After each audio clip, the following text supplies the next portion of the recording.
y veo si el grupo que se le aplicó el tratamiento mejoró o no mejoró su, su proceso de acuerdo a lo que yo estoy experimentando. Ujú. Ya, eso es. Yo creo que el que esté en inglés no es problema para los de idiomas, pero sí para los que no son de idiomas. Así que, Axel, te voy a pedir que me traduzcas tus diapositivas Ya, para que yo las pueda subir al aula virtual traducidas, dado ya. que ahí tenemos compañeros que son de otras especialidades que no dominan tanto el inglés. Lo podrían traducir, pero de repente Les faltaría. no en el sentido correcto. Tú sabes que Ujú. usar el Google del traductor no es lo mismo que traducir a aquella persona que domina o conoce bien la gramática y la redacción en el inglés. Sí, profesor. Ok. Entonces, después lo subo a dónde?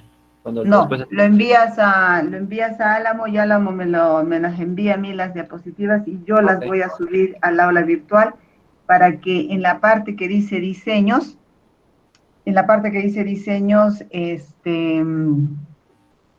voy a colocar todos los casos para que ustedes los tengan ahí y los puedan revisar cada vez que quieran. Ya.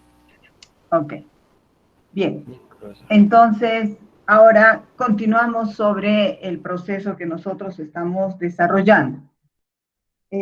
Chicos, si han visto, he aperturado un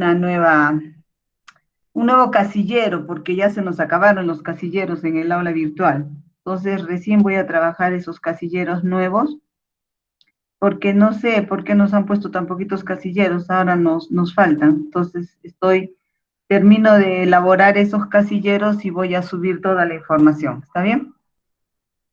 Es por eso que solo está la asistencia ahora, porque he tenido que aperturar nuevos casilleros.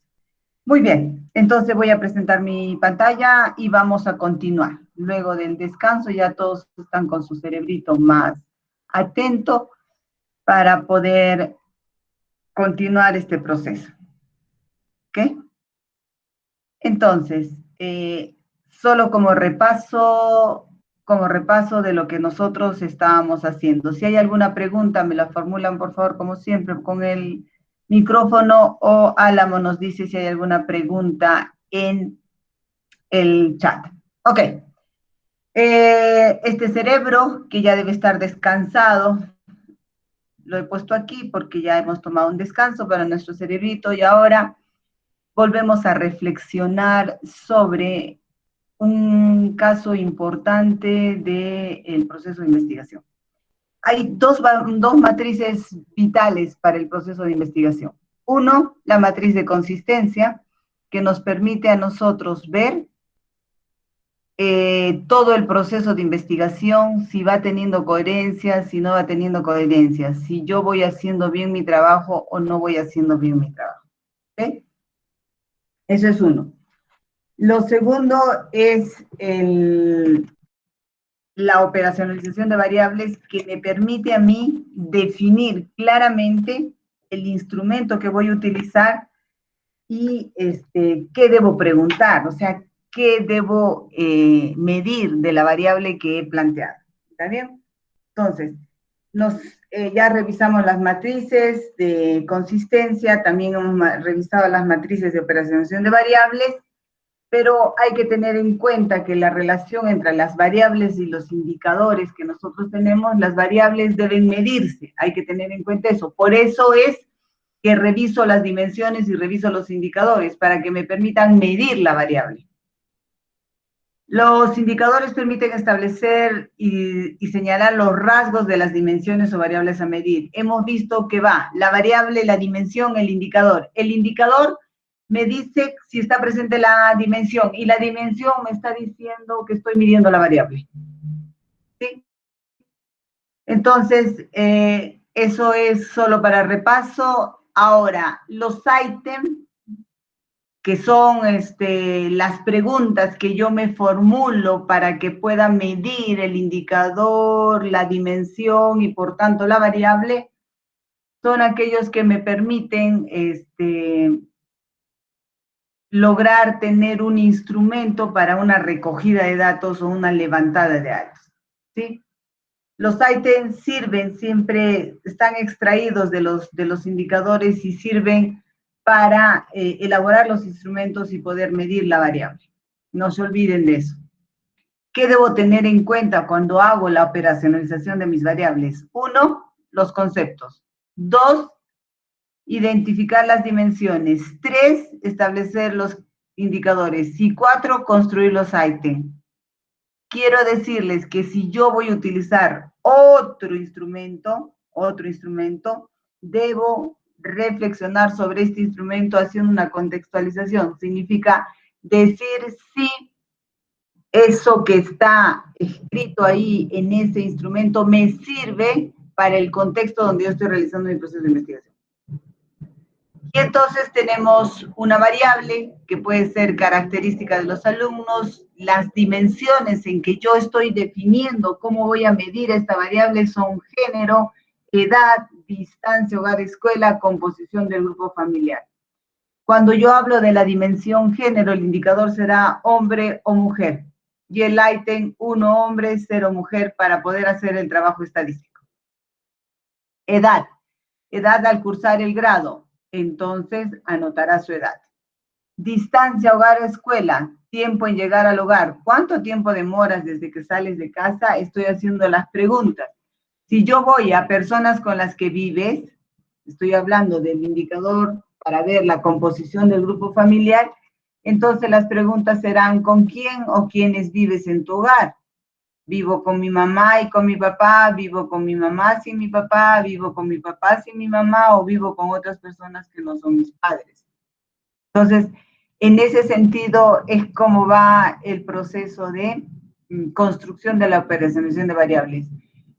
Si utilizan otro instrumento que ustedes no lo están generando, vuelvo a insistir que tiene que ser contextualizado. No lo puedo aplicar como está, porque viene de otra realidad.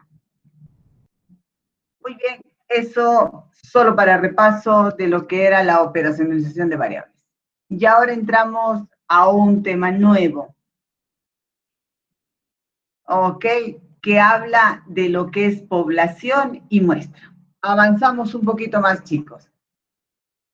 Muy bien, vamos a hablar sobre qué es la población y qué es la muestra en mi trabajo de investigación. Recuerdan que cuando hicimos la matriz de consistencia, había el título, la pregunta, el objetivo, la hipótesis, la metodología, y al final había de población y muestra. Había un casillerito que hablaba de la población y muestra. Y como no habíamos estudiado, nosotros asumimos una población o asumimos una muestra.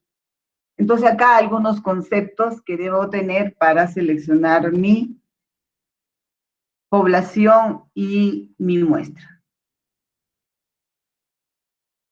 Siguiendo el proceso del método científico y el hipotético deductivo, hemos recorrido ese camino: concebir la idea, planteamiento del problema, elaborar el marco teórico, establecer las hipótesis, definir el alcance de la investigación, diseño de investigación, y ahora nos toca determinar población y muestra.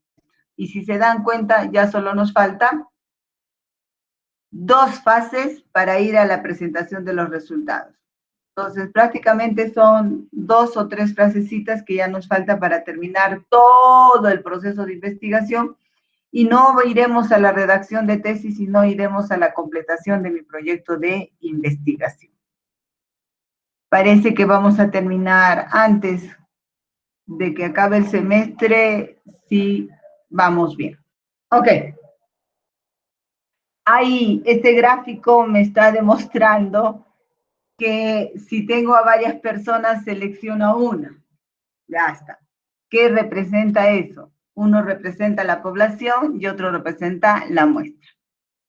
A ese jovencito que lo estoy cogiendo de la mano, significa que lo estoy seleccionando para que sea parte de una muestra. Eso es lo que quiere representar la figura. Y acá lo ponemos de otra manera. La población van a ser todos los integrantes que yo tengo pensado, elaborado en mi cerebro, de que forman parte del proceso de investigación. Y cuando extraigo una pequeña parte de esa población, se va a llamar muestra. ¿Qué es la población? El conjunto grande, el universal. ¿Qué es la muestra? El subconjunto de la población. La muestra es un subconjunto de la población. ¿Por qué? Porque lo extraigo de la población. ¿Está claro? No lo extraigo de otro lado. Tengo que extraerlo de la población. Y cada uno de ellos es el individuo o la unidad de análisis, ¿ok? Que esto es un poco de estadística. La unidad de análisis, la población y la muestra. ¿Está bien? Entonces, ya sé que va a ser población, el conjunto grande. Ya sé que va a ser la muestra, un subconjunto de la población. ¿Y quiénes conforman la población o la muestra? Los individuos o unidades de análisis. Ok, aquí les he puesto una definición de lo que es una población, pero ya tú sabes qué es una población. ¿Por qué? Porque ya lo has trabajado en estadística, ya sabes que la población es todo el conjunto de datos, personas, procesos, objetos de los cuales yo voy a estudiar o he delimitado en mi proceso de investigación. Algunos autores lo definen como universo también, población o universo. Antes se trabajaba universo, ahora se trabaja más el nombre de población. Ok, la población que nosotros tengamos va a tener dos características. Una población que va a ser finita o contable y una población que va a ser infinita, no contable. Que nosotros trabajamos generalmente, trabajamos poblaciones finitas, porque sé cuánto de población tiene. Rara vez trabajamos poblaciones infinitas. Y esto es también un poco de matemática. La población finita o un conjunto finito es aquel que se puede contar del inicio al fin, o sea que tiene un inicio y tiene un fin. Y aquella población o conjunto infinito es aquel que no se puede contar porque no tiene límite de terminación. ¿Hasta ahí está claro? Los tipos de población. Ok. Ahora, cuando nosotros hablamos de población, la población tiene características. Aquí hay que tener mucho cuidado cuando yo selecciono. Por ejemplo, a veces tenemos la peculiaridad de que vamos a trabajar tercero de secundaria y también vamos a trabajar segundo de secundaria. La población de tercero no es lo mismo que la población de segundo. O sea, los chicos en características van a ser distintas.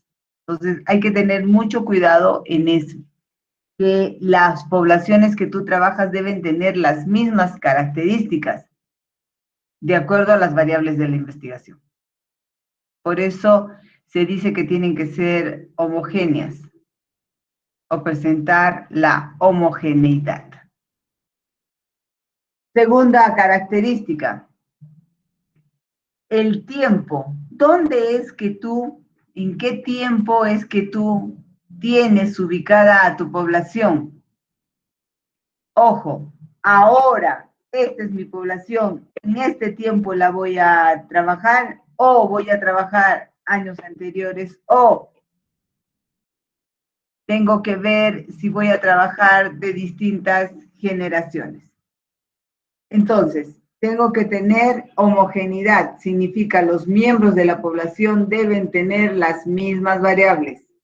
Debo tener claro el tiempo en donde yo voy a trabajar con mis elementos poblacionales y elementos muestrales.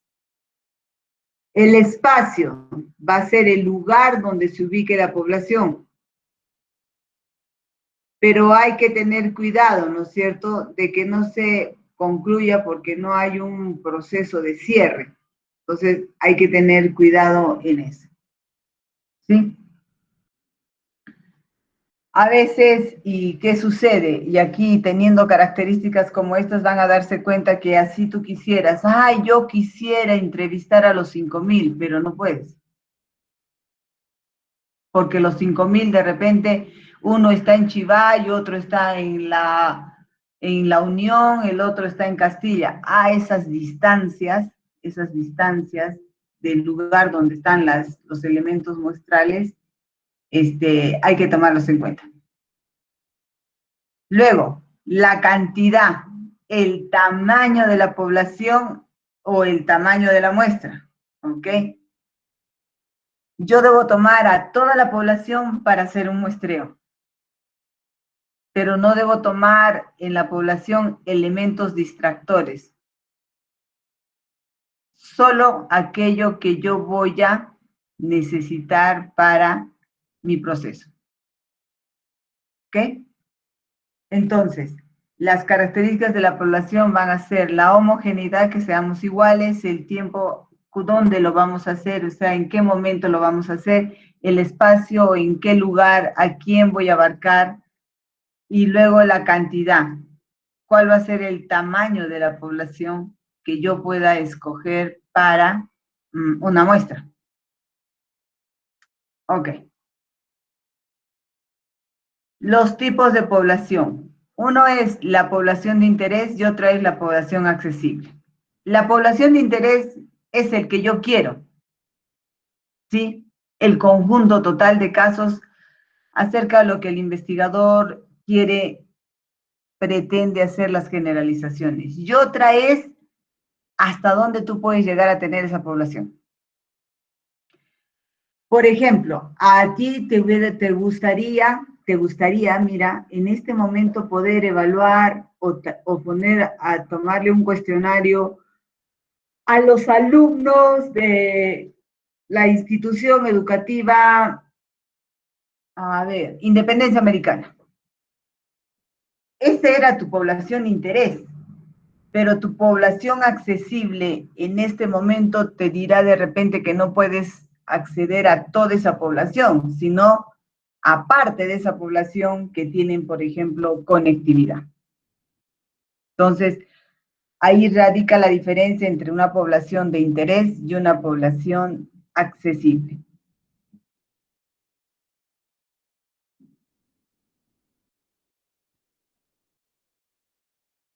La muestra.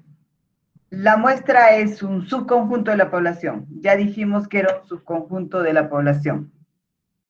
Es una parte de ella y por lo tanto va a tener las mismas características de la población. Eso tengo que saberlo. O sea, va a tener las mismas. ¿Ok? Pero, ¿qué es la muestra? El subconjunto. De toda esta población voy a extraer algunos elementos que se van a convertir en la muestra. Ahora, recuerda, ¿por qué muestreamos? ¿Por qué muestreamos, chicos? ¿Se han puesto a pensar por qué tomamos una muestra? Tomamos una muestra porque de repente la experimentación que vamos a hacer de nosotros es muy cara. Entonces, el factor económico la distancia significa el espacio donde están nuestras unidades de análisis. ¿Qué tal si tú quieres hacer un estudio poblacional, como decía, y las unidades de análisis van a estar en las provincias? Imagínate para ir y evaluar a todos los de la provincia. Si la prueba es cara, no vas a poder realizarla. Así la prueba sea no tan cara, hay que tener en cuenta eso, que van a estar dispersos y entonces va a ser muy difícil. Entonces, yo muestreo. ¿Por qué muestreo? Muestreo por situación económica de una prueba, de un ensayo, de un tratamiento. Por distancia de donde se encuentran las unidades. por tiempo, porque yo necesito tomar mis elementos muestrales y si estos elementos muestrales, si están accesibles, si son menos, serán mucho más fáciles de capturar para tomar los valores. ¿Ok? Ahora, una vez que ya decidiste muestrear, mira, condiciones que ha de cumplir la muestra. Si yo muestreo, entonces debe comprender ser parte del universo o población. Si muestreo, tiene que ser una parte representativa de ese. Que la amplitud, ¿qué significa? Que la cantidad de muestras sea representativa de la población. No voy a tener 5,000 en población y voy a investigar a 10. No, habría una proporcionalidad de representatividad de la muestra, de la población de la muestra. ¿Ok? Otra condición de la muestra es que las características que tú vayas a estudiar, necesariamente las debe tener idénticas la muestra a la población. O sea, debo tener las mismas características, porque si no, no podría hacer el proceso de generalización.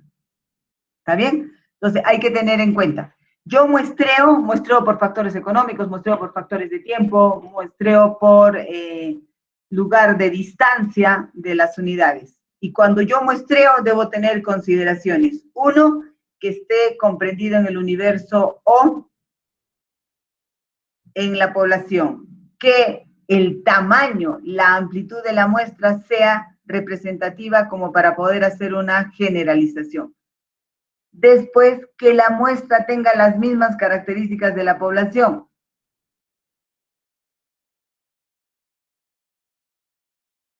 Y ahora, pasos para determinar el muestreo. Uno, hay que definir la población. ¿Qué es lo que yo voy a estudiar? ¿Dónde voy a estudiar? Dos, ¿qué significa identificar el marco muestral? Significa que debo tener enlistados a todos los elementos de la población. O sea, los tengo que tener registrados. Si son 5,000, a los 5,000 los tengo que tener registrados. Eso significa hacer mi marco muestral. El otro asunto es cómo yo voy a seleccionar los elementos de mi muestra, ¿cierto? La elección del procedimiento para la muestra. ¿Cuál va a ser el procedimiento que yo voy a hacer para seleccionar mi muestra? El otro es determinar el tamaño de la muestra. Y el otro es cómo voy a elegir a los elementos muestrales. Entonces, estos pasos debo yo cumplirlos para poder hacer un muestreo. ¿Hasta ahí alguna duda? ¿Preguntas?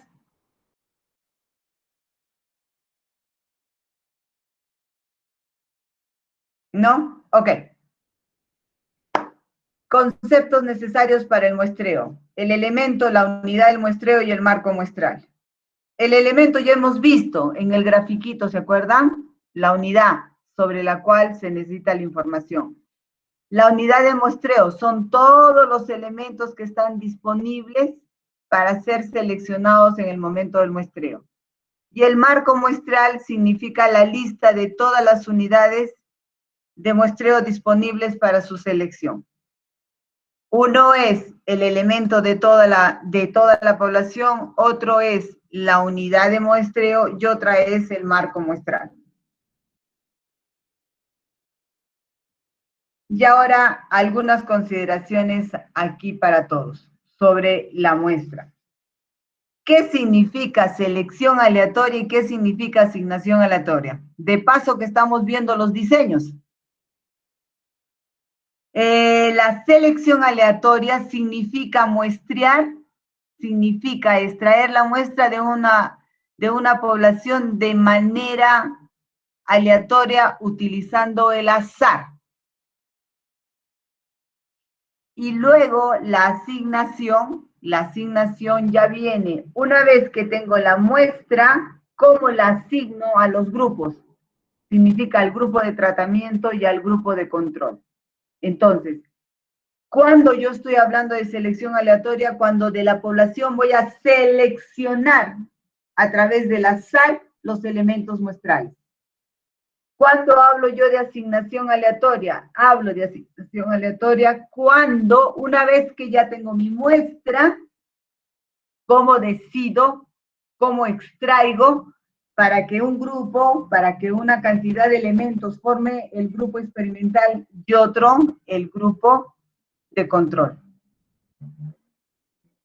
Está claro, la selección aleatoria y la asignación aleatoria. Por ejemplo, si nosotros tenemos 5.000 alumnos de una institución educativa, la selección aleatoria sería seleccionar a los elementos de la muestra a través de la aleatoriedad y del azar.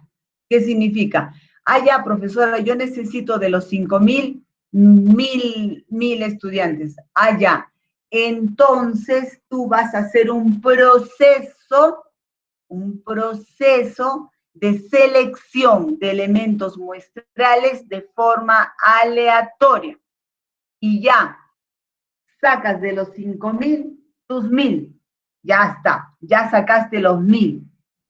¿Qué es la asignación aleatoria? Esos 1.000 tú los vas a dividir en dos grupos, el grupo de control y el grupo de tratamiento. Cuando tú haces esa división, quién va al grupo de control y quién va al grupo de experimentación, eso se llama asignación aleatoria. Las dos o los dos procesos, cuando tú lo haces en forma aleatoria, es el experimental puro. ¿Está bien? No es ni cuasi ni P, como ya estamos viendo, ni pre ni cuasi, es experimental puro. ¿Por qué? Porque hago la aleatoriedad y en base a la aleatoriedad y al azar extraigo mi muestra.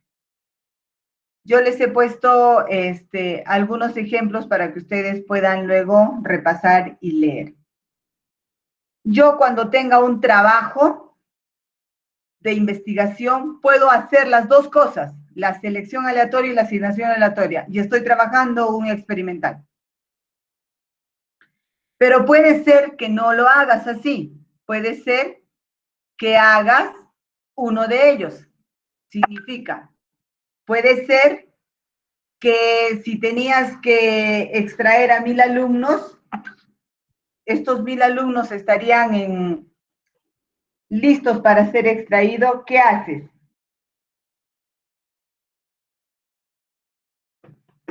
¿Qué vas a hacer? Puedes usar uno de ellos. ¿En qué sentido?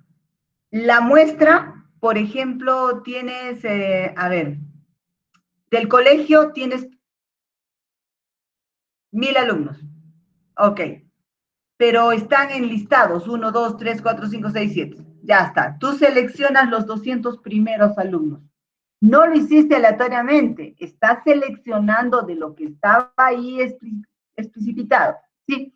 Extraigo mis 200, pero puedo hacer la asignación aleatoria cuando yo divida esos 200 alumnos en el grupo de control y en el grupo experimental. Ah, lo puedo dividir aleatoriamente, significa coloco a los 200 y aleatoriamente al azar pongo uno para azar, uno para el control, uno para azar, uno para el control. O sea, puedo hacer los dos procesos como puedo hacer uno de ellos. ¿Ok? O como puedo hacer ninguno de ellos aleatorios. Si no, hago la selección y hago la asignación. Pero no los hago teniendo en cuenta la aleatoriedad. Por ejemplo, ustedes van a utilizar, ya decidieron, voy a hacer en la Facultad de Educación. La Facultad de Educación tiene 1.500 alumnos, pero yo no estoy tomando los 1.500 alumnos. Ah, he hecho una selección aleatoria al decidir que voy a estudiar al cuarto año de educación, no. No los he seleccionado aleatoriamente. Ah, pero dentro del cuarto de año de idiomas, ahí, profesora, los voy a dividir en dos grupos. Ok, esos dos grupos los vas a hacer aleatoriamente. ¿Vas a decidir uno con el otro? ¿Vas a hacer al azar? No, tú lo estás decidiendo. Van a ser cuarto año de idiomas y van a ser la mitad para control y la mitad para tratamiento. Pero yo digo quiénes van. Allá. Si son 40 alumnos, 20 para el control y 20 para el experimento. Ahí no estoy haciendo aleatoriedad. ¿Por qué? Porque no he seleccionado al azar, sino estoy definiéndolo de frente yo. Los 200 primeros alumnos o el cuarto de secundaria o el tercero de secundaria o el segundo de secundaria. ¿Qué es lo que generalmente hacemos en educación?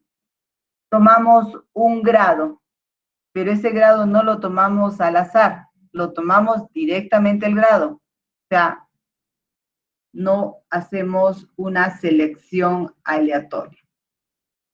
Pero una vez que tomamos el grado, si vamos a experimentar, los dividimos en dos. Haya uno de control y uno de experimento. Pero tampoco lo hacemos de repente la selección al azar. Significa de los 100 empiezo a elegir uno a uno. No. Solo del 1 al 20 van para control y del 20 al 40 van para experimentación. Listo. Estoy cogiendo cómo están los números, cómo están los chicos. Eso es importante recordarlo cuando estoy hablando de muestra. Si está claro o no, por favor.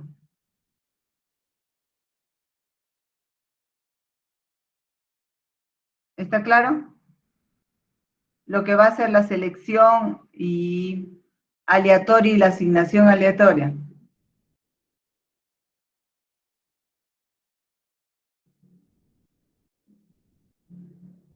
Ya. Otro tema que es importante es la validez externa y la validez interna.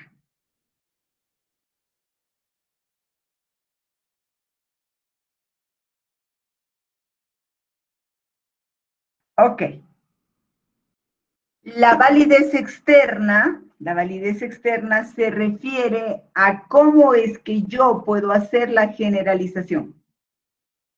Si yo he hecho mi selección correcta de elementos muestrales, yo puedo hacer la generalización luego a la población. Entonces, la validez externa radica en esto, en que yo, si he seleccionado un buen tamaño de muestra, he hecho una selección aleatoria, entonces la generalización de lo encontrado en la muestra puede ser llevado a la población. Y la validez interna ya viene con el diseño, cuando ya tú estás experimentando, cuando tú ya has definido tu variable independiente, tu variable dependiente, y sí, ahí estás haciendo correctamente el tratamiento.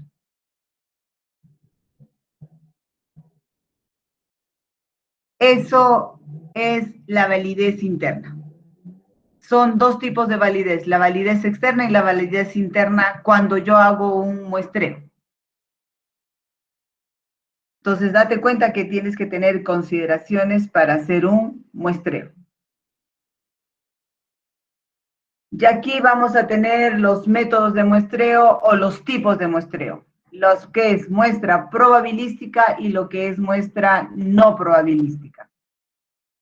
La muestra probabilística tiene las características siguientes. Usa la estadística para la selección, significa usa una fórmula estadística para la selección. Si es una muestra probabilística, yo puedo hacer predicciones o conclusiones en la población, significa puedo generalizar en la población. Esta muestra probabilística es una muestra aleatoria, significa que ha sido elegida al azar. podemos tener para el muestreo probabilístico en investigaciones que sean descriptivas, correlacionales o explicativas. Y en la muestra probabilística nos permitirá calcular el tamaño del error que podamos cometer. Yo cometo un error al seleccionar de repente muestras, ¿no? Entonces, cuando es numérico, cuando es en base a la estadística, es fácil de determinarlo. Pero la muestra no probabilística, en primer lugar, no lleva nada de matemática, no utiliza la estadística para nada, cuando hago muestra no probabilística. Los resultados no generalizan, solo ilustran o explican. Aquí en las investigaciones de tipo exploratorio o cualitativo son las que se usa la muestra no probabilística. Si te has dado cuenta, las muestras probabilísticas se utilizan en descriptivos, correlacionales, explicativos, y las muestras no probabilísticas se utilizan en el tipo exploratorio y el cualitativo. ¿Ok? Es una muestra de acuerdo a la investigación y no es posible hallar un error de cálculo cuando yo hago una muestra no probabilística. Entonces, voy a tener las muestras probabilísticas y las muestras no probabilísticas. Aquí les estoy dejando unas características, ¿no? Cuando yo no intervengo en la selección de los elementos muestrales, estoy usando una prueba y una muestra probabilística. Cuando yo designo, selecciono de acuerdo a mi criterio, no estoy haciendo una muestra probabilística, estoy haciendo una muestra no probabilística. ¿Ok? Les dejo un poco de teoría para que revisen. Y aquí viene un tema importante, chicos. ¿Cómo es que tengo que muestrear? ¿Cuáles son los procesos, los procedimientos que debo yo tener para hacer una muestra? Los dos grandes procedimientos que tengo que hacer para una muestra es el tamaño de muestra y la selección de los elementos muestrales. ¿Qué procedimiento? ¿Cómo es que voy a seleccionar? Aquí yo tengo que saber, si son 5,000, ¿cuántos de 5,000 me corresponde trabajar? Y acá en la selección es, ya, si ya seleccioné mi muestra, o sea, ¿cómo? Si ya sé el número de elementos muestrales que tengo, ¿cómo los voy a extraer? ¿Cómo los voy a sacar de la población? ¿Qué procedimiento voy a utilizar para extraerlos, para seleccionarlos? Para mi muestra. Y vamos a partir por lo que es la selección de los elementos muestrales. Para el tamaño de muestra, chicos, les voy a, como les digo, les voy a compartir un video que es matemático sobre el tamaño de muestra, que está bastante explicado, y ya luego yo voy a reforzarlo. Esta parte del tamaño de muestra lo han hecho en estadística. Ustedes cuando han llevado estadística han hecho muestreo. O sea, esto deben haber hecho en estadística. Yo solo estoy repasando lo que han hecho. Y han hecho también tamaño de muestra. ¿Cuál es el tamaño de muestra y la fórmula en estadística? Muy bien, veamos los métodos probabilísticos ahora. ¿Cómo es que seleccionamos a la muestra probabilísticamente? Estoy hablando de la selección de los elementos muestrales. No estoy hablando del tamaño de muestra. Una cosa es el tamaño de muestra a través de una fórmula y otra es cómo selecciono los elementos muestrales. ¿Cómo es que tú vas a seleccionar los elementos de tu muestra? Solo si trabajas muestras. Si trabajas población, ya no. Trabajo toda la población entera. No hay problema. Ok. ¿Cuáles son los métodos probabilísticos, chicos? Los métodos para seleccionar probabilísticamente los elementos de la muestra o los elementos muestrales son varios. Empezaremos por el aleatorio o estratificado, el aleatorio y el estratificado, o aleatorio o estratificado. Miren, el aleatorio simple viene y radica así. ¿Tú has jugado a la tómbola? ¿Alguna vez han jugado a la tómbola? ¿Cuál es la característica de una tómbola? Que cada uno trae un regalito, ¿no es cierto? Algo. Y le ponen numeritos, 1, 2, 3, 4, 5. Y cuando vienen a jugar, sacan un numerito de una bolsita donde pusiste todos los numeritos. Eso es aleatoria simple. Eso es un muestreo aleatorio simple. Es como una tombolita. ¿Qué hago? Todas las unidades de análisis que tengo, las coloco un numerito, las etiqueto con un numerito o les pongo nombre, dependerá de ti. Y entonces lo pongo como en una gran urna o en una bolsa y empiezo a elegir. Ah, ya, me dijo que mi tamaño de muestra es 50. Entonces empiezo a sacar 50 numeritos. Esos 50 numeritos me van a decir las 50 personas que voy a entrevistar, las 50 personas que voy a encuestar. Eso es muestreo aleatorio simple. ¿Está claro? Ahora, el muestreo estratificado. El muestreo estratificado tiene tres desgloses. ¿Cuáles son los tres desgloses? Afijación simple, afijación proporcional y afijación óptima. Tres formas en que se pueda dar este muestreo estratificado. Ok, arrancamos entonces. Ya hablamos del muestreo probabilístico. Ahora vamos para el muestreo estratificado de afijación simple. ¿Cómo es este muestreo estratificado de afijación simple?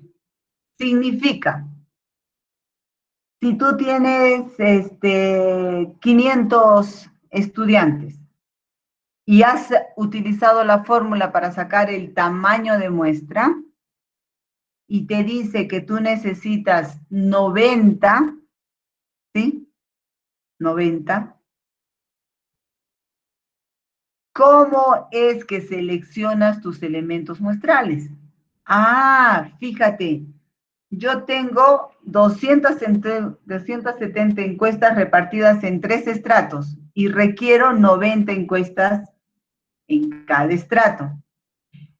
Esta fijación simple significa que de cada estrato saco la misma cantidad. Por ejemplo, si yo tuviera una muestra y me dicen que el tamaño de mi muestra es 270, que yo debo tener 270 elementos. ¿Cómo es el método de afijación simple? Ah, ya, si yo necesito 90, entonces a cada uno le quito, si yo necesito 270, a cada uno le quito 90 encuestas. Es lo que voy a hacer en la fijación simple.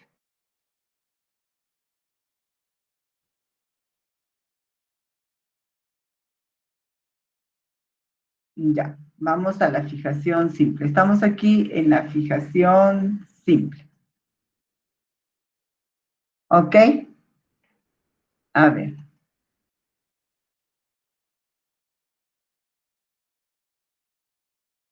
Aquí vamos a hacer un poquito de cálculo y un poquito de estadística, chicos. A ver. Miremos el asunto. ¿Cuáles son los diseños para hacer la extracción de la muestra?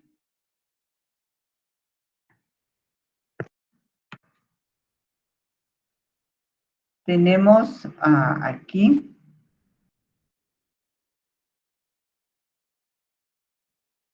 Ya está. Ok. Mire, vamos a ver. Hemos dicho el primero era la tombolita, ¿cierto? La tombolita. ¿Qué significaba la tombolita? El primero era un aleatorio simple. El aleatorio simple decía que tú los podías poner en una urna a los elementos que estaban ahí y extraer una cantidad. Si la muestra era 500, si la población era 500 o el universo era 500, entonces yo necesitaba 50. ¿Cómo los extraía? Como la tómbola empezaba a extraer. Estamos viendo el segundo, que es proporcional. Y el proporcional tiene 3 a su vez. En la fijación simple, que es así. Imagínate que tienes aquí tú, no sé, 1.500 empleados, pero están divididos en segmentos, por ejemplo, obreros, empleados, estudiantes. ¿Ok? Aquí hay 40, aquí hay 70, 50, acá hay 70. En total, ¿cuántos hay? 16, ¿cierto? 160. Ya está. ¿Qué significa la proporcionalidad? Yo de todos ellos tengo 150, 660. Yo necesito una muestra de, digamos, 40, ¿ya? Necesito una muestra de 40. No, mejor que sea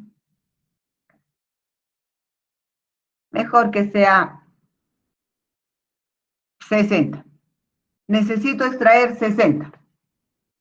Ah, ya. Si necesito extraer 60, como esa fijación simple, ya, tú no te haces problemas y dices, ya, voy a tomar 20, 20 y 20. Por lo tanto, tengo mis 60 elementos de muestra.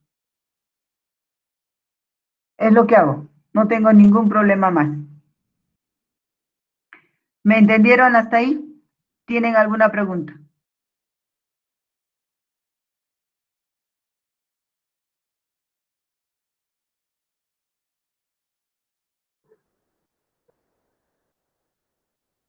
Álamo, ¿hay alguna pregunta?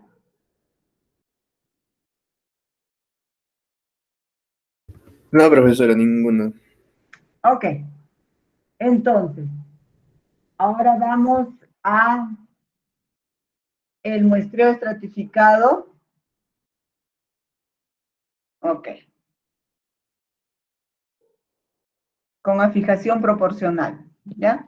Entonces, si no hay preguntas, lo borramos. Y vamos al otro proceso.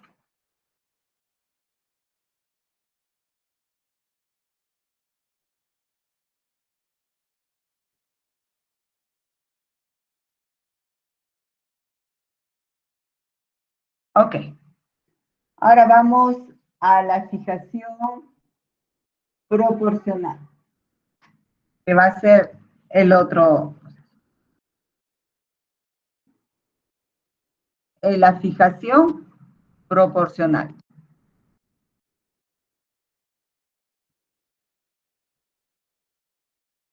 Listo.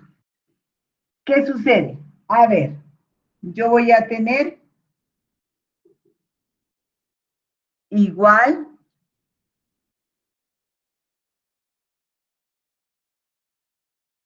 ok. Voy a tener 95 estudiantes. Voy a tener estratificación, ¿ok? Vamos a poner lo que vamos a tener, que va a ser estudiantes.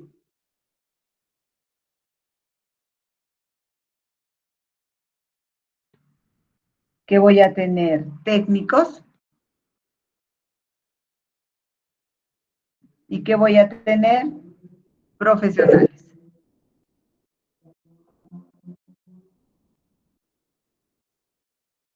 Ok, y cada uno tiene diferentes valores. Acá hay 95, acá hay 106 y aquí hay 69. ¿Ok? Y la muestra que yo quiero, mi N es 270. Mi muestra que yo tengo. ¿Ok? En total, estos caballeros son 270. ¿Cierto? Esos son los que tengo. No, entonces esto es, a ver, son 270, entonces esta es la población y la muestra que yo quiero sacar era 90. Ya está. N es 270, que es la población, y la muestra que yo necesito es 90. De los 270 requiero 90. 90 alumnos, 90 estudiantes, 90 entre técnicos, estudiantes y profesionales. Si fuera fijación simple sería 30, 30, 30. 30, 30, 30. ¿Cierto? A fijación simple. No me hago problema, saco 30, saco 30, saco 30.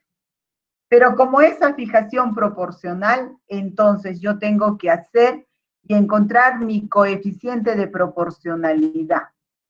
Mi coeficiente de proporcionalidad va a ser el siguiente. Yo requiero 90 de 270. Entonces, mi coeficiente de proporcionalidad será, si sacan su coeficiente y sacan su calculadora, podremos obtener el valor. 90 entre 270 me da 0,33. ¿Listo? Ese va a ser mi coeficiente de proporcionalidad. ¿Qué significará eso? Que yo voy a multiplicar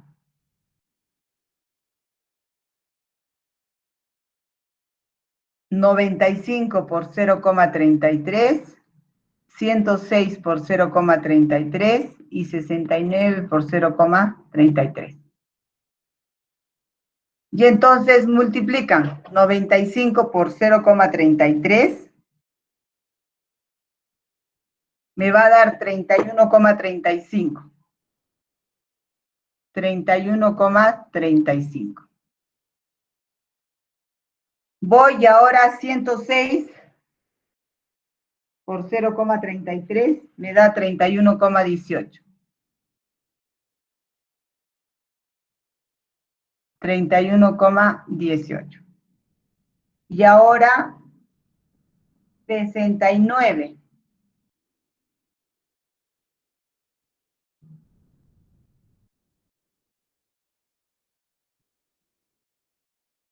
A 22,77. ¿Sí?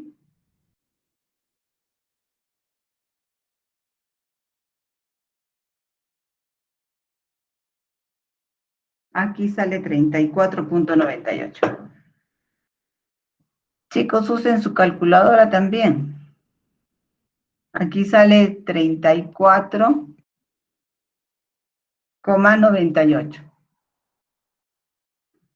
¿Qué significa eso, chicos, ahora? Que yo voy a sacar, extraer 90 en total. ¿Ok? ¿Qué significará esto? 31,35, 34,9 y 27. Si yo hago el redondeo, aquí me quedaría 31. 34,9 me daría 35. 27,7 me daría 28. Sumemos cuántos hay.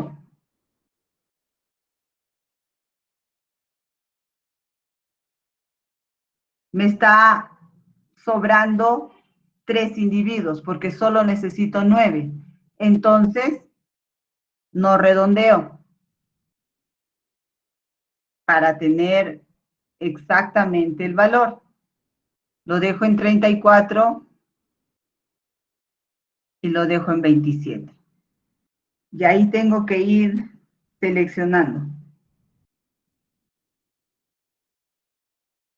Todavía voy a tener elementos que sobran. Entonces, ahí voy a seleccionar y bajar unos unos elementos, ¿ok? Porque lo que yo quería era 90 nada más. Solo necesitaba 90 individuos. De acá tengo 3, 6, 7, 8, a ver, todavía nos está sobrando.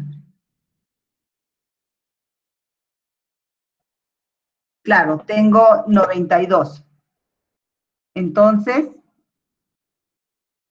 con la constante de proporcionalidad por los decimales es que nos está saliendo estas diferencias. Pero si trabajamos con todos los decimales no nos va a salir las diferencias. Entonces coloquémosle 30 y coloquémosle aquí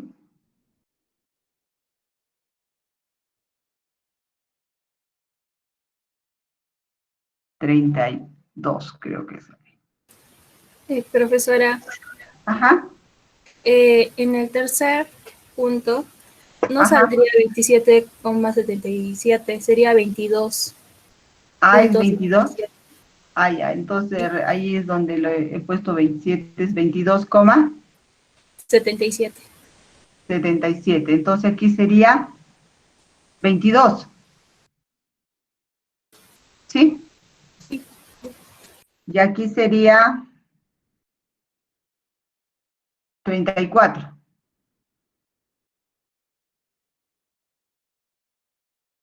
Y aquí sería 34, ¿no? Sí, porque estoy haciendo mi calculadora. ¿Cierto? A ver, chequeen los valores, chicos. De repente, como yo lo estoy haciendo rápido, chequeen los valores para ver dónde redondeo y dónde no.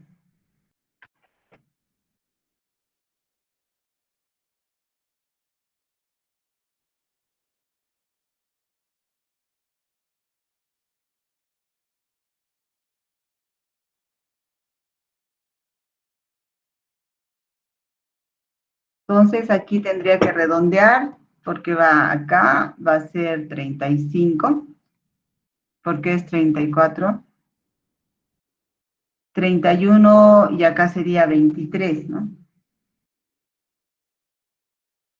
Aquí sería 23 y aquí sería 32.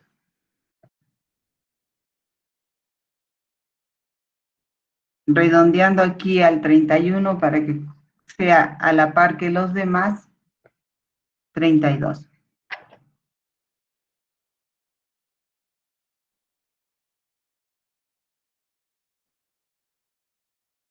Ok, y ahí nos da los 90. Aquí tendríamos los 90 que queríamos. Eso es afijación proporcional. Hay que buscar proporcionalmente los elementos muestrales. Por ejemplo, aquí hay 32, 35 y 23. No es como la fijación simple que cojo 30, 30, 30, no. Del 95 voy a tomar 32 elementos, del 106 voy a tomar 35 y del 69 voy a tomar 23.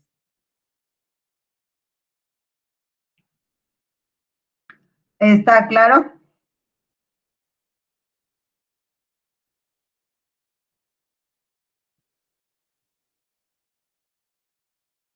Chicos, ¿está claro? ¿Tienen alguna pregunta?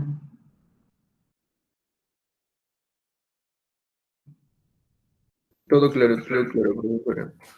Todo claro. Ok. Entonces pasamos al otro cálculo, que continúa, vamos a ver.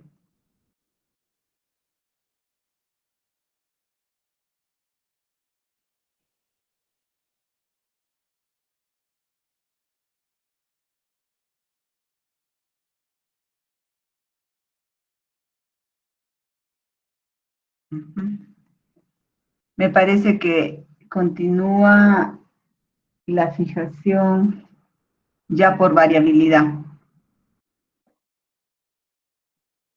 que es, ok, ya hemos hecho a fijación simple, a fijación proporcional, aquí está fijación, y acá la fijación óptima, que es la tercera.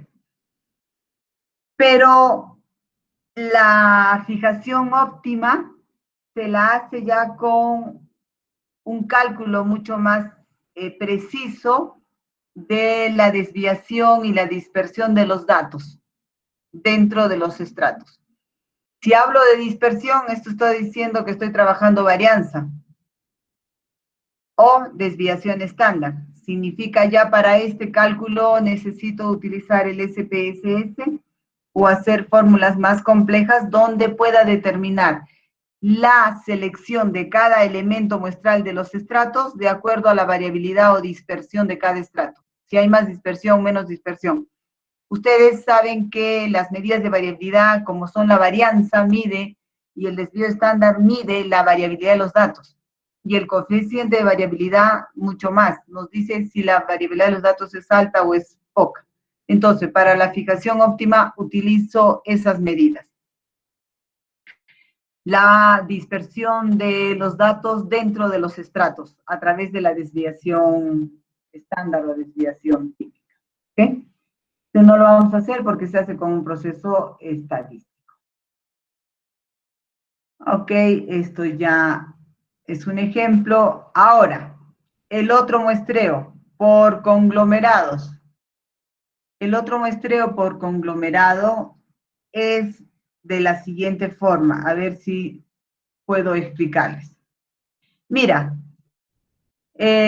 por conglomerados o por estratos. Por ejemplo, yo quiero estudiar a las amas de casa. Sí, a las amas de casa. A las señoras que van, que hacen el trabajo en la casa. A las amas de casa. ¿Dónde las vas a ubicar a las amas de casa cuando quieran comprar sus productos? En los mercados. Ahí las voy a encontrar, en los mercados, comprando sus productos. ¿Dónde es más factible encontrar a una ama de casa? En un mercado, en una compra en un supermercado o en una discoteca. En un mercado. Entonces, estoy ubicando a mi grupo, donde yo quiero realizar mi investigación y mi muestreo. Ya, puedo seleccionar entonces a mis amas de casa en los mercados. Ese es uno. Voy seleccionando dónde está ese estrato que yo quiero. Resulta que tú quieres hacer una investigación en Arequipa. Seleccionas un distrito. Primero el distrito, mi primer estrato. Luego vas a una urbanización en ese distrito. Y luego vas a unas cuadras en esa urbanización. Y ahí es donde encuentras a tu muestra. Eso es por estrato o por racimos que lo llaman, ¿no? Por conglomerados o por racimos, así se lo llama. Primero encuentras el grande, el distrito, luego haces más tu conglomerado, tu racimito más pequeñito. Allá, ahora por urbanización. Y esa urbanización todavía le haces un poquito más pequeñito. Voy a tomar solo estas cuadras. Es por eso que le llaman por racimos algunos, porque la uva tiene los racimos de la uva, ¿cierto? Cada racimo de la uva va a ser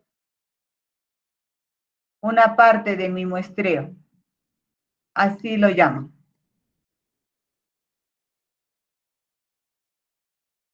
También. ¿Ok? Lo llaman racimos o conglomerados. De esa forma se selecciona la muestra, haciéndola más pequeña, más pequeña, más pequeña. Eso es por conglomerados, ¿ok? Ahora, aquí está la explicación o el ejemplo de cómo hacer por conglomerados. Ahí está.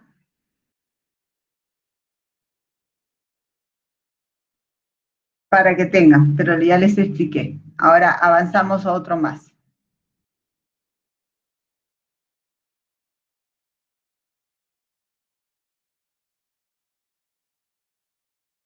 Vamos a ver si nos falta unos. Aquí, nos falta la sistemática y por conglomerados que ya hicimos. Nos falta el sistemático.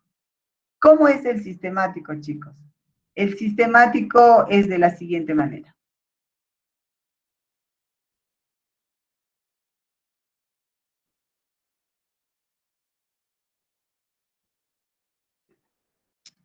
¿Qué vamos a tener en el sistemático?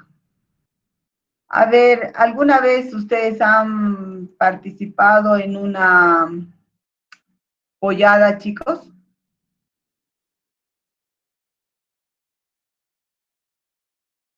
¿Alguna vez han hecho o han elaborado una pollada ustedes para su clase, para recaudar fondos? ¿Alguna vez han hecho eso? Miren, ¿qué significa el muestreo sistemático? Resulta que tú vas a tener, este es tu marco muestral. Aquí están tus elementos muestrales. 1, 2, 3, 4, 5, 6, 7, 8, 9, 10, 11 puntos suspensivos. Digamos hasta 2000. Ahí están todos tus elementos.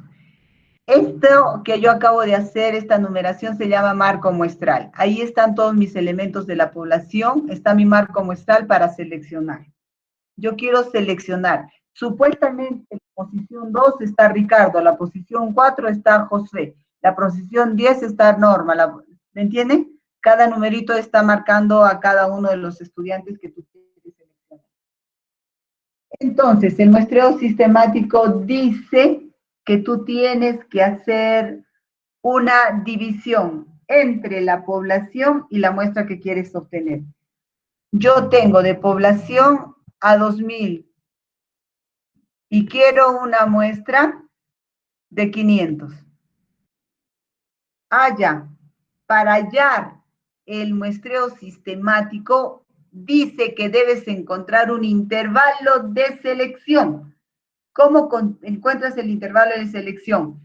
Vas a hacer, tu intervalo de selección va a ser dividir 2000 entre 500. Y eso me va a dar el intervalo de selección que va a ser 4. ¿Qué empiezas a hacer ahora? Es aleatorio.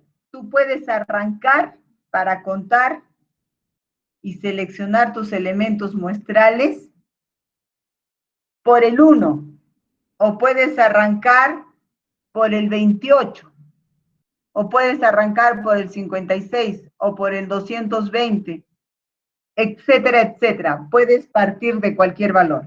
¿Cuál es la consideración? La consideración significa esto. Si yo arranco del número 2, voy a extraer al número 2 para la muestra. Vas a contar, esto te va a decir cada cuánto extraes. 1, 2, 3, 4. Ya. También sale el 5. 1, 2, 3, 4. Ya. También extraigo al 9, el que esté en la posición 9. Eso es el sistemático. Te dice, es sistemática la selección. ¿Por qué? Porque estoy definiendo un intervalo de selección. Ese intervalo de selección me está diciendo que cada 4 elementos voy a ir extrayendo mis elementos muestrales. Puedo empezar de 28, cuento para abajo. Puedes empezar del valor que tú quieras. Solo que la consideración es que cada 4 extraigas un elemento muestral. Cada 4 extraigo un elemento muestral.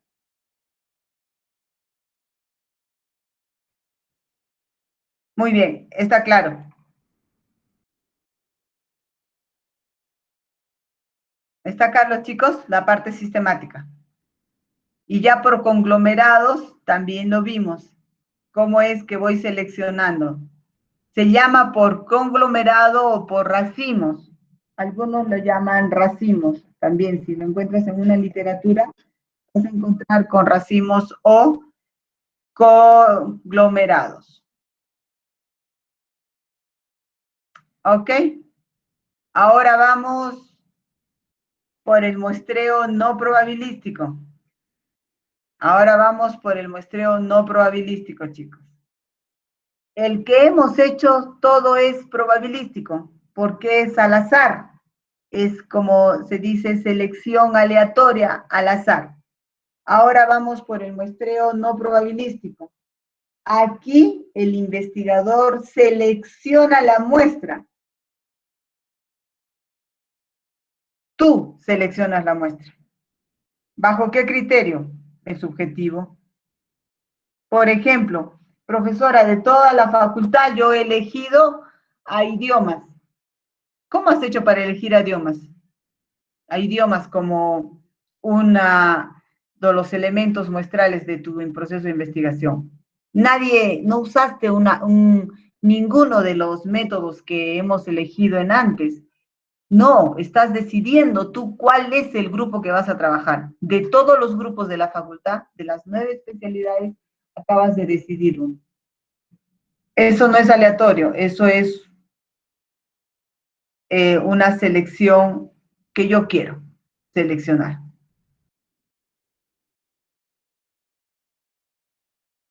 ¿Ok? Aquí parte mucho del juicio del investigador y es responsabilidad tuya. No se basa en ninguna teoría de probabilidad, ya lo dijimos. Aquí yo no puedo calcular el error que tenga en el cálculo de la muestra. Porque cuando yo hago una operación matemática del cálculo de la muestra, puede ser que cometa un error al extraer la muestra. Podría darse el error. Y si es matemático, yo lo puedo encontrar el error. Pero aquí esto es humano. No hay nada probabilístico. Yo decidí, ya tienes los elementos ahí.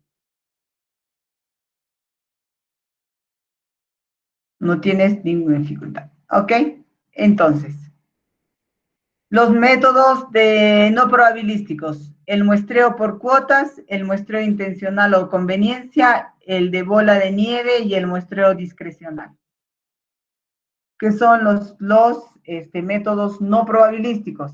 A diferencia de los otros que hemos visto. ¿Qué significa el muestreo por cuotas? A ver, un ejemplo para este.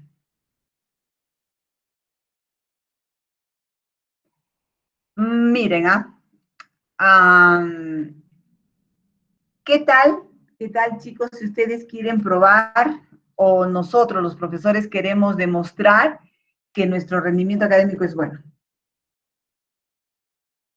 Si yo quiero probar que mi rendimiento académico es bueno, ¿qué tal si no selecciono al azar y selecciono y elijo a los mejores alumnos, a los que tienen mejores notas? Bueno, no los mejores alumnos, porque no generalmente la nota refleja un alumno, sino los que tienen más altas notas. Ahí estoy seleccionando yo por cuotas, porque estoy seleccionando aquellos alumnos que tienen notas altas. ¿Por qué? Porque lo que yo quiero probar es rendimiento académico en el proceso de investigación.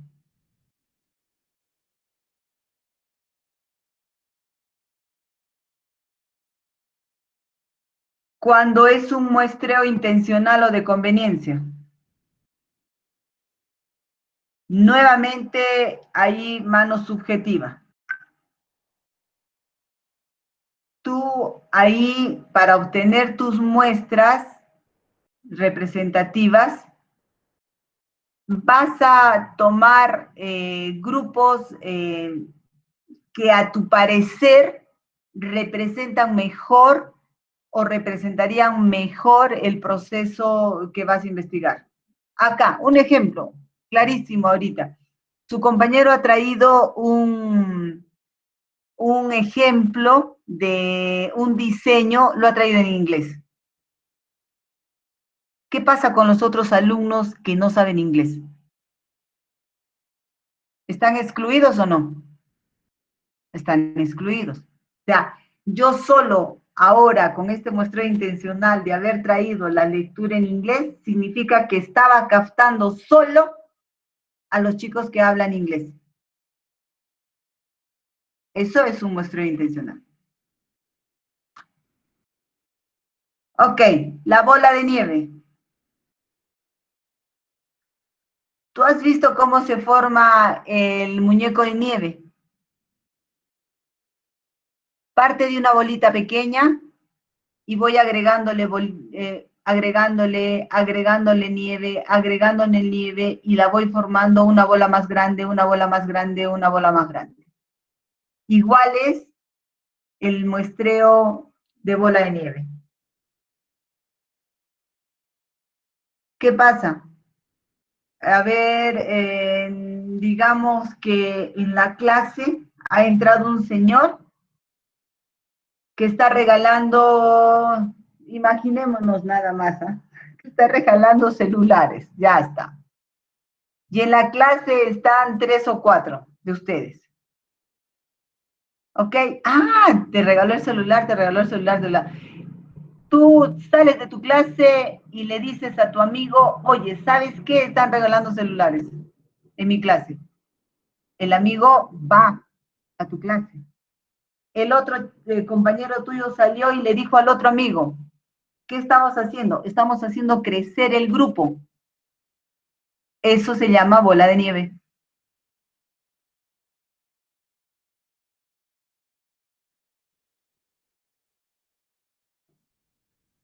El muestreo discrecional. Por ejemplo, si tú estás haciendo una investigación sobre dominio de la lengua extranjera francesa, no me vas a elegir a mí para tu elemento muestral, yo no sé francés, pero sí vas a elegir a tus profesores de francés, porque crees que ellos, sabiendo el francés, van a aportar más a tu investigación que yo que no sea francés. Ese es un muestreo discrecional. ¿Está claro los muestreos, chicos? ¿Hasta ahí están claros? Ya. El otro muestreo por juicios. Aquí entra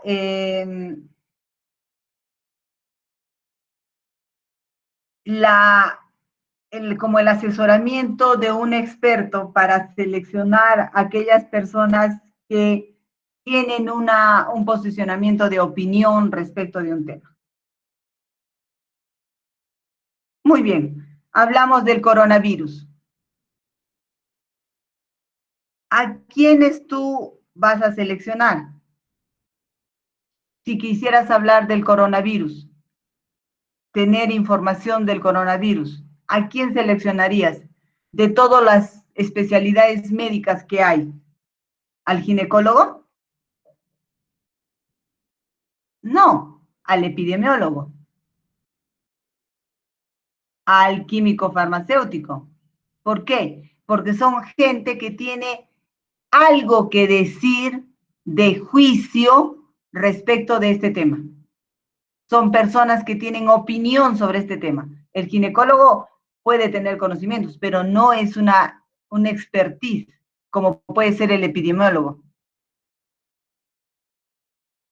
¿Me entendieron? Eso es muestreo por juicios.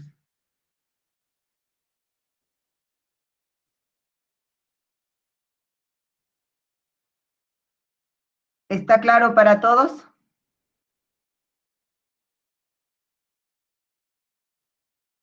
Muy bien. Puede haber muestreos probabilísticos, puede haber muestreos no probabilísticos, pero también puede haber muestreos mixtos, en que en algunos seleccionemos a los elementos muestrales al azar y en otros, y en otra parte de mi investigación necesite, por ejemplo, la opinión de un experto. Entonces ahí hago una fusión entre un probabilístico y un no probabilístico. Dependerá del tema que estoy haciendo del proceso de investigación. ¿Podría usarlos? Sí, podría usar los dos.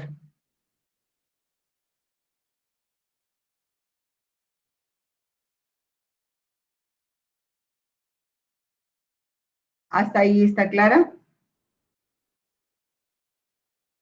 Hablábamos de que la muestra tiene que ser representativa. La muestra será representativa solo si puede ser generalizada en la población. Si no puedo generalizar en la población, entonces esa muestra no es representativa.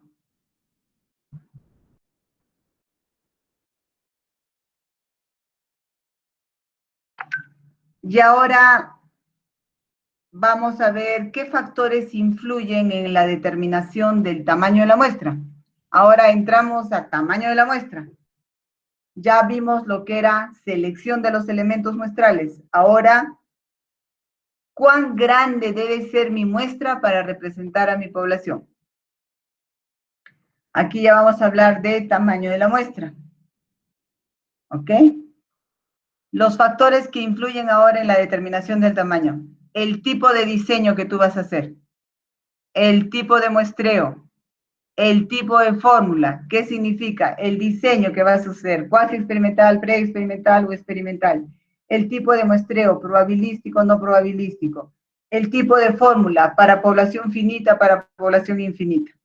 El instrumento usado, cuestionario, encuesta, ficha, lista de cotejo. El grado de precisión que quieres lograr, cuán exacta quieres que sea el cálculo de lo que tú vas a hallar en la muestra para generalizar en la población.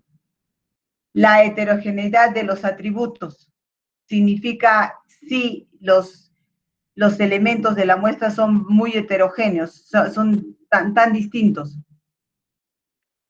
La frecuencia con la que ocurre el fenómeno, cada cuánto se va a presentar lo que tú estás investigando, el presupuesto y el número de variables que tú tengas. Entonces, estos son los factores que van a influir ahora en cuál es el tamaño de muestra que yo necesito extraer. ¿Ok? Para eso, chicos, aquí nos vamos a quedar. ¿Por qué razón? Para entrar al tamaño de muestra ya necesito entrar a una parte estadística. Significa cálculo de una muestra que puede ser para población finita, para población infinita. Entonces, nos vamos a quedar aquí para que el tamaño de muestra lo hagamos el día lunes con más calma. Pero en el aula virtual, chicos, todos tienen que ver tamaño de muestra, un video que voy a poner, para que el día lunes lo que yo hable lo entiendan. ¿Está bien?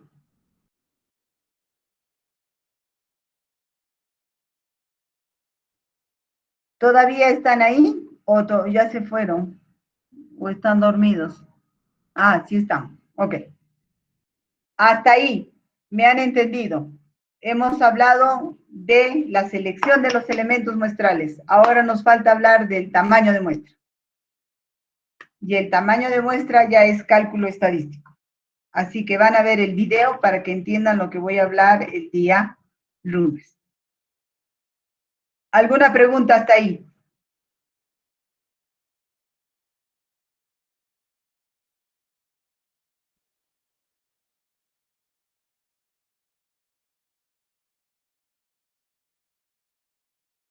¿Alguna pregunta hasta ahí? ¿No? ¿Todo claro? Ok, chicos. Entonces nos vamos a quedar ahí. Que tengan un buen fin de semana. Voy a subir y crear estas dos secciones nuevas en el aula virtual para que ustedes puedan revisarlas. Subir las diapositivas y subir también el video para que puedan verlo.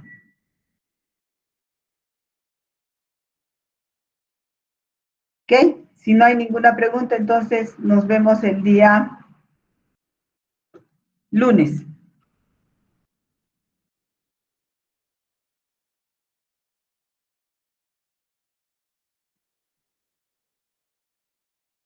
Hasta luego, chicos, hasta luego.